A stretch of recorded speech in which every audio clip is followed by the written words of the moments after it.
मला ह्या असल्या लोकांची ओळख ठेवायची गरज वाटत नाही। असले लोक म्हणजे? असले म्हणजे स्वतःच्या अंगी काहीही कर्तृत्व नसताना दुसऱ्याचा शिडी म्हणून वापर करणार।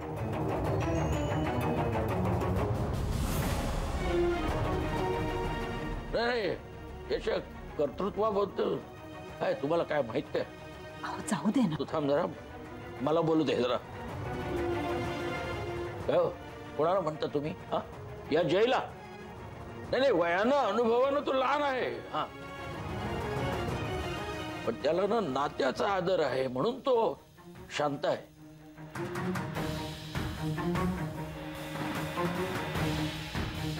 पण मी बोलू शकतो काय? हे केस पिकलेत ना, हे तुमच्यासारखे रगड पैसे मिळवून नाही, माणसांना नक्कीच ओळखू शकतो मी। आज ही दोन्ही मुलं दिवस रात्र मेहनत करून त्यांचा संसार चालवत आहेत। आणि तुमच्यासारखं काय असेल ते आणून देऊ शकणार नाही हा तिला, पण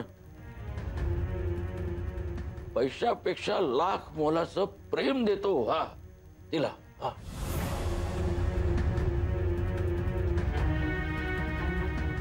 गाडी नाही आहे त्यांच्याकडं, पण संसाराचा वैवाहिक प्रवास अतिशय सुखानं करतात ते।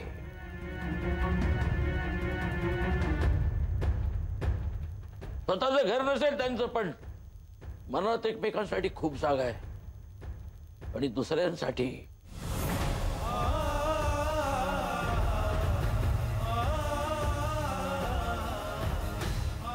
कारण माणसं जोडणं कळतं यानं, जोडणं नाही।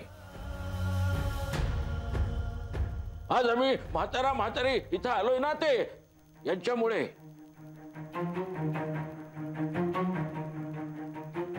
आता या माझ्या पठ्ठ्याला कामावर विश्वासाने जबाबदारी दिलेली आहे, तो पूर्ण करणार। हा,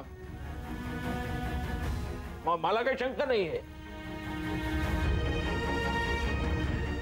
आणि आज तुम्हाला ज्याला ओळख दाखवायला लाज वाटते ना, त्याचेच एके दिवशी तुम्हाला पाय धरावे लागतील, लक्षात ठेवा।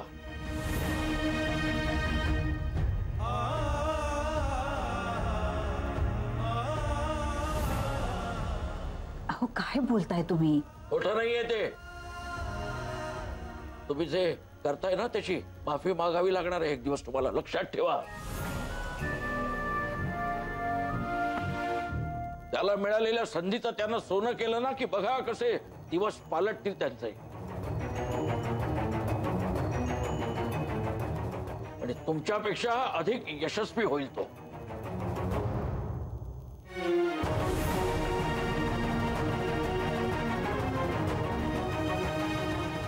आणि जर असं नाही ना झालं तर लक्षात ठेवा, नाव नाही लावणार, दीनानाथ केतकर।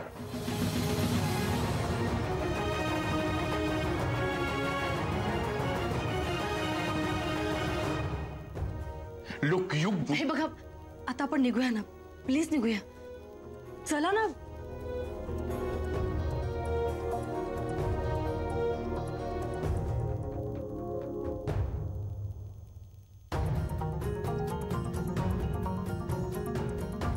चला तुम्ही।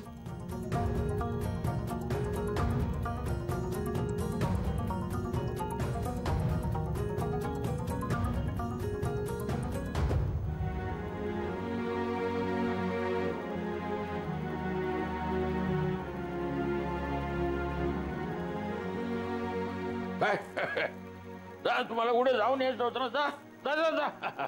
मी मात्र आज भरपेट जेवणार आहे। हा,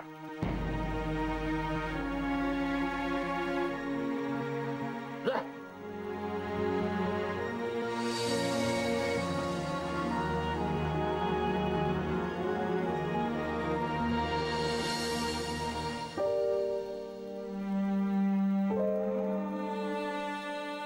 काय झालं?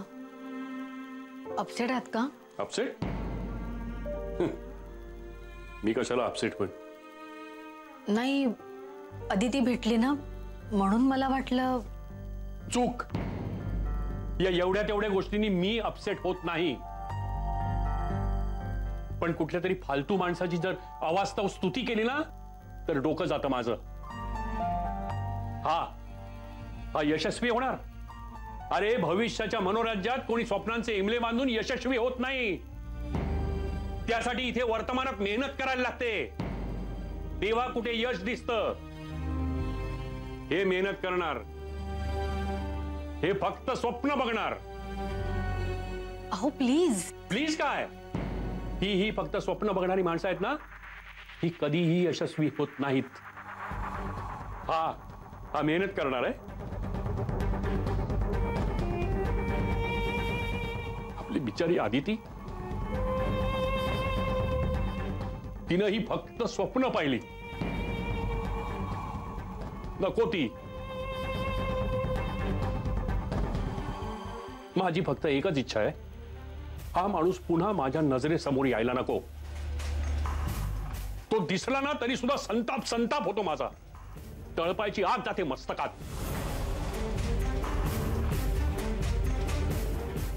ती एवढी सुंदर गुणी हुशार मुलगी, आयुष्यात केलेली एकमेव चूक आहे ही. तिनं लक्षात ठेव.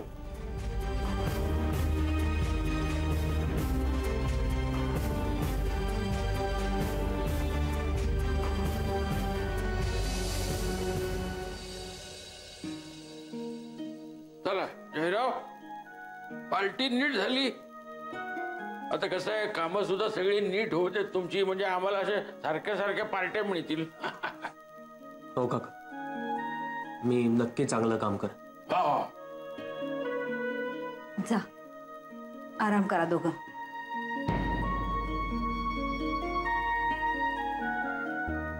माझे डोळे सुद्धा आता बंद होत आले, मी पण झोपतो. एक मिनिट, काय मला जरा तुमच्याशी बोलायचंय. आता काही वेळ आहे गप्पा मारायची? मी गप्पा मारण्यासाठी नाही थांबवलं तुम्हाला, बोलण्यासाठी थांबवलंय. तेही एका महत्वाच्या मुद्द्यावर. आता झोपेपेक्षा या वेळेला काय महत्वाचा मुद्दा असू शकतो सांग मला. तुम्ही आदितीच्या वडिलांशी असं बोललात.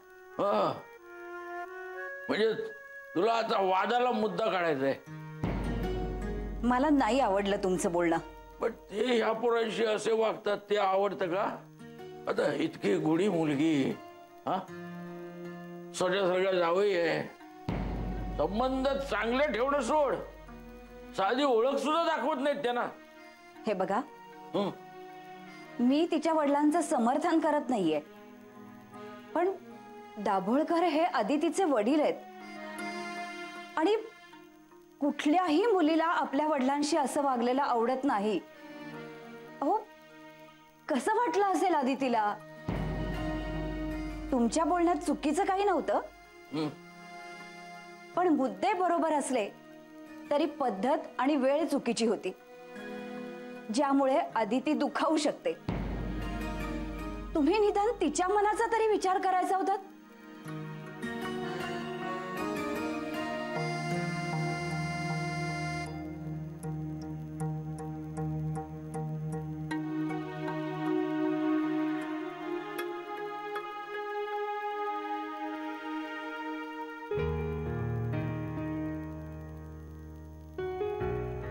अदिती,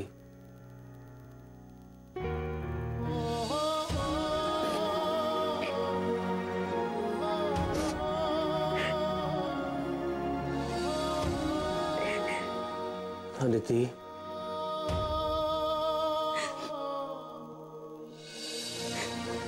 बघ मला कळतंय तुला काय वाटतंय. काका तुझ्या पप्पांना एवढं बोललेत त्यामुळे तुला वाईट वाटतंय, हो ना? मलाही खटकलं ते. नाही जय, काका बोलले कारण ते तुझ्याबद्दल बोलत होते. मला काकांचा राग नाही आलाय. मला वाईट वाटतंय ते तुझ्यासाठी आणि पप्पांसाठी. जय, पप्पा तुला कधीच समजून घेऊ शकत नाही का? मला तुझ्यावर पूर्ण विश्वास आहे. मग आपल्या मुलीने जे केलंय ते योग्य आहे हे पप्पांना कधी पटणार? I am so sorry. पप्पा जे काही बोलले ना ते त्यांनी. थांब जरा. आदित्य, तू मला सॉरी म्हणावं अशी वेळ आपल्यात येऊ द्यायची नाहीये. जय, तुझे पप्पा काहीही बोलले तरी आज त्यांचीच मुलगी माझ्या पाठीमागे खंबीरपणे उभी आहे. आहे की नाही? आहे ना? हो. पण मला नाही वाटत तुझे पप्पा काही चुकीचं बोललेत. जय, असं एवढं सगळं बोलले हो हो हो, एवढं सगळं होऊनही मला नाही वाटत की ते काही चुकीचं बोललेत. आदिती, आपल्या मुलीचं सगळं चांगलं व्हावं अशी कुठल्याही बापाची इच्छा असते. तुझ्या बाबतीत काय वेगळं आहे? आज तुझं सगळं जर चांगलं असतं तर तुझ्या पप्पांना माझा राग आला नसता. पण तसं नाहीये ना. हे अजून सेटल नाहीये, स्वतःच्या पायावर खंबीरपणे उभा नाहीये, सक्सेसफुल नाहीये. त्यामुळे तुझ्या पप्पांचा सगळा राग रास्त आहे. अरे पण अजून किती दिवस ते राग धरून बसणार आहे? ते आपल्यावर आहे, ऍक्च्युली माझ्यावर आहे. आदिती, मी जर सक्सेसफुल झालो ना तर कदाचित तुझे पप्पा मला स्वीकारतील. आणि आपल्या सरांनी मला आता ही नवीन संधी दिली आहे ना, ती कदाचित माझ्या सक्सेसची सुरुवात असेल.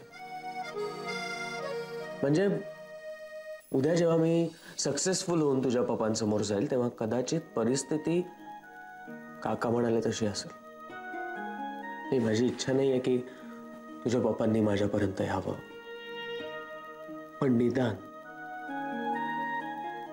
त्यांनी आपल्या मुलीच्या निर्णयाचं कौतुक करावं, हा जावयाचा स्वीकार करावा, सुखासुखी आपल्याला ऍक्सेप्ट करावं, एवढीच इच्छा आहे. माझा पूर्ण विश्वास आहे जय, तू हे तुझ्या कामातून नक्की साध्य करशील. असा विश्वास आहे ना? आहे ना? मग चला आता ह्या गोष्टीचं वाईट वाटून घेणं बंद कर. आपण असं समजूया की आपली स्वप्न पूर्ण करण्यासाठी तुझ्या पप्पांनी आपल्याला इन्स्पिरेशन दिलं आणि आता इन्स्पिरेशन मिळालंय. आपल्याला आपली स्वप्न पूर्ण करायची असतील तर उद्या सकाळी लवकर उठावं लागेल. चला येऊ का?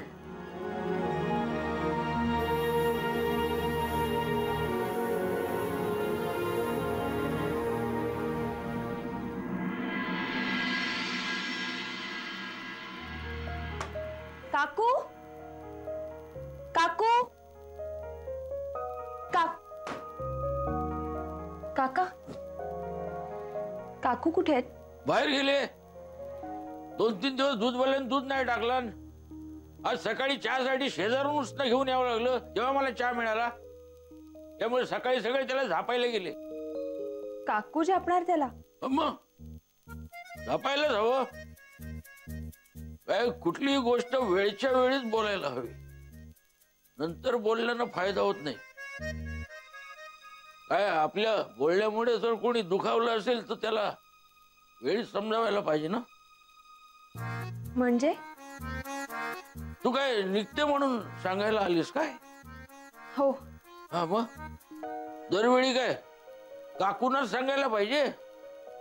एक दिवस काकानं सांगितलं तर नाही का चालणार? काय रागावलीस काय? काका, मी कशाला रागवणार? काय डबा घेतलास? तयार ठेवलाय काकून? हो, घेतला. चहा घेणार का? काका, नाही, तयार ठेवलाय काकून. मी फक्त विचारतोय बस. मी घेतला चहा. काका, तुम्हाला हवाय का चहा? नाही, माझं झालंय. दिला काकून. बर.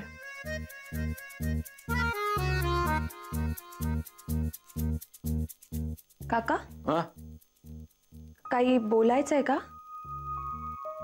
ते काय अदिती?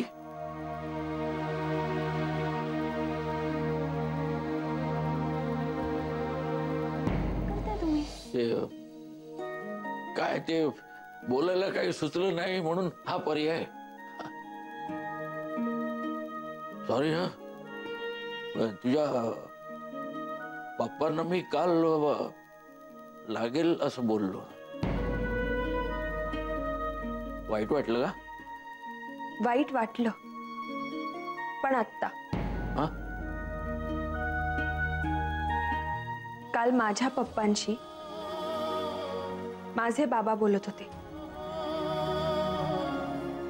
तेही त्यांच्या लेकीच्या भल्यासाठी. आणि आता जर तेच बाबा माफी मागणार असतील तर मग त्यांच्या लेकीला वाईट वाटणार नाही का? म्हणजे हे मनापासून ना. खरंच तुला वाईट नाही वाटलं? तुम्ही जर मनाला लावून घेतलं तर मात्र मला वाईट वाटेल हा काका. आई बापांनाही मुलांचं भलं कळतं हे समजून घेणारी मुलं असायलाही नशीब लागतं. आणि मी नशीबवान आहे. काका काल तुम्ही फक्त माझ्या बाजूनी नाही बोलला, तर तुमच्या जावयाबद्दल जो तुम्हाला विश्वास आहे म्हणून तुम्ही बोललात. काका खरं सांगू, मला वाईट नाही वाटलं, अभिमान वाटला तुमच्या या विश्वासाबद्दल. खूप झालं खूप झालं हे विश्वास अभिमान वगैरे. हा बस. तुम्हाला मुलगी आणि जावई असं म्हटलं तरी मी विसरणार नाही. तुम्ही माझे भाडे करू आहात ते. नाही तर उद्या रेशनिंग कार्डावर सुद्धा नाव टाकायला सांगाल. चला जा, उशीर होतोय ना. जा. येते. हा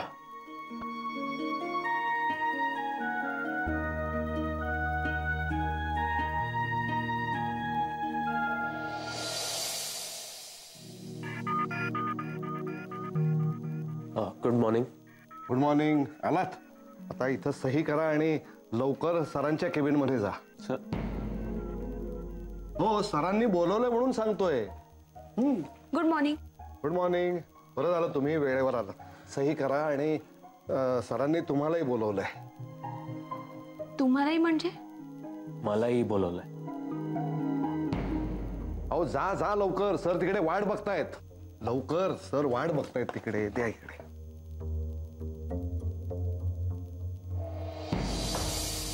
सर हे क्लायंट्स नक्की आपल्या कंपनी बरोबर पुन्हा असोसिएट होतील. फक्त मला बोलून दाखवू नका, काम करून दाखवा. सर करून नाही दाखवलं ना तर इथून पुढे काहीच बोलणार नाही. राजीनामा देईन आणि निघून जा. जयचे पहिले क्लायंट माझे पप्पा आहे? Sir yes please.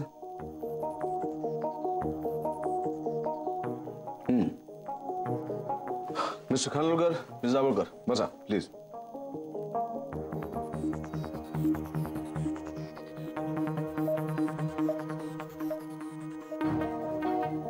Miss Dabholkar, खरं म्हणजे मला तुमच्याशी इंटरनॅशनल टूरच्या संदर्भात बोलायचं आहे.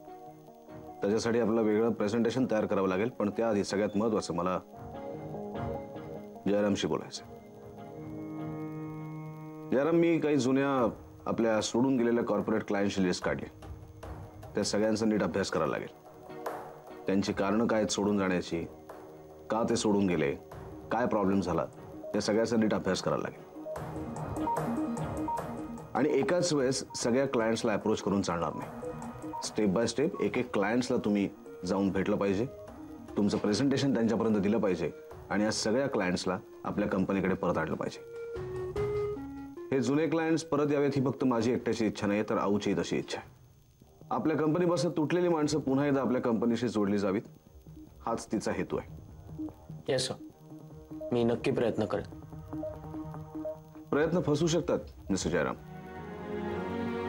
सर तसं असेल तर मी प्रॉमिस करतो ही माणसं नक्की परत आणेन. गुड. जावळकर, जयरामला या संपूर्ण क्लायंटचा अभ्यास करून त्यांच्या गरजेनुसार आपलं प्रेझेंटेशन बनवावं लागेल. ही क्लायंटची फाईल आहे, याच्यातले महत्वाचे मुद्दे तुम्ही हायलाईट करा आणि ती फाईल तुम्ही मिस्टर जयरामला द्या. आणि हो, हा सपोर्ट नाहीये, तुम्ही त्यांच्या टीम लीडर आहात म्हणून तुम्हाला हे करावं लागेल. म्हणजे यानंतर मात्र तुम्हाला एकट्यालाच हे सगळं काम करावं लागेल. पण एक गोष्ट लक्षात ठेवा, काहीही झालं तरी सुद्धा मला हे सगळे क्लायंट्स परत आपल्या कंपनीत हवेत. येस सर, हे क्लायंट्स नक्की आपल्या कंपनी बरोबर पुन्हा असोसिएट होतील.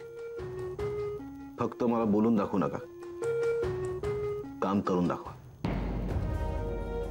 सर, करून नाही दाखवलं ना तर इथून पुढे काहीच बोलणार नाही. राजीनामा देईन आणि निघून जा. मिस्टर जयराम, मला तुमचा कॉन्फिडन्स आवडला. थँक्स. मिस जावळकर, या फाईलमधली क्लायंटची इन्फॉर्मेशन तुम्ही शोधा आणि ती खानोलकरांना द्या. आणि मग जयराम, तुम्ही पहिल्या आणि अत्यंत महत्वाच्या क्लायंटला टॅप करा. येस.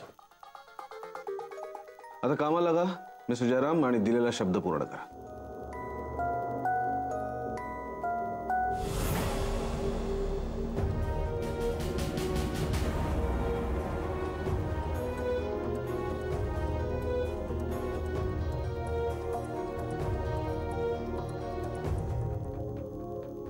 जयचे पहिले क्लायंट माझे पप्पा आहेत. All the best. Thank you sir.